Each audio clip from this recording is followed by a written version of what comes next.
I'm going to quickly cover the power of nonverbal communication. This is actually one of my favorite topics in the world, which is things people do unintentionally and how you can replicate those things in your photography. So what emotion is your subject communicating? You can fake a smile, and we talked about this before, but it's difficult to fake body language. You can't really fake body language. There's so much that we do with our bodies that you can't possibly fake happiness through a pose. It's very difficult to do. You generally can tell when somebody's happy if they're insecure or what's happening about that specific subject. Okay? Shoulders back communicates confidence. We always, make sure you're standing up straight. Make sure you're sitting down. And as you're sitting, if I slouch like this, what is this really saying? I'm tired, I'm bored, I don't want to be here. As opposed to if I'm sitting back a little more upbeat and I'm having a conversation with you guys, I look like I'm trying to be communicative, I look like I'm enjoying everything that's happening. I want to communicate something. Quickly go to hands in pockets communicates uncertainty. Why do guys put their hands in their pockets? Because they don't know what to do. That's the honest truth. They're uncertain about the situation as much as you are, because our go-to pose is this. Okay, what am I supposed to do? This is extremely uncertain.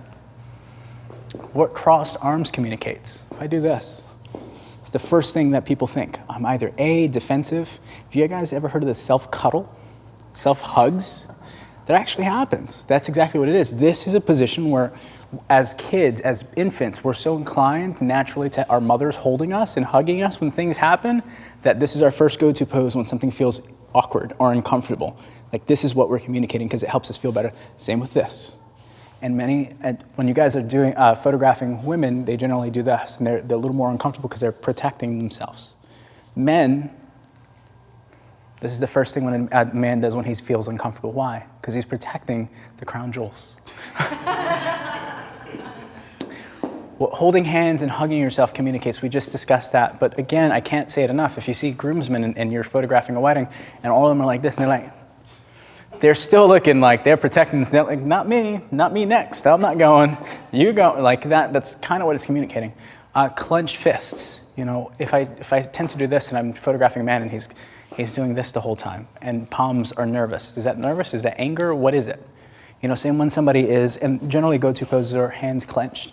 Kind of these. What does that actually mean? What does it communicate? It communicates a lot of negative connotations. False facial emotions are more apparent on the left side than they are on the right side, but we still prefer one specific side when we're faking a smile. And I challenge you, fake a smile. You guys will all have one side more dominant than the other side until you realize that fake smiles in photography, we can tell them as photographers, we can tell when somebody's not really happy, which is why when I have Russ or I have anybody on set who really doesn't laugh, like Stoney, and I try to make him laugh, what I'm trying to get is symmetry out his mouth. Trying to get smile from ear to ear, as they say, not just one side. When you were smiling before, you're as opposed to when you really smile, it's smile and you see all your teeth. Those are things that you're trying to communicate. So body language is extremely evident when you're trying to photograph any client. Okay?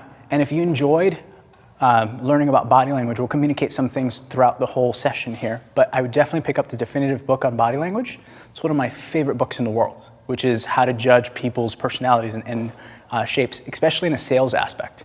So you guys can do that in a selling aspect as you're sitting down with your clients, understanding what body language is doing when you're communicating with your client. Are you going to get that sell, or are they more reserved about the price that you're trying to give them?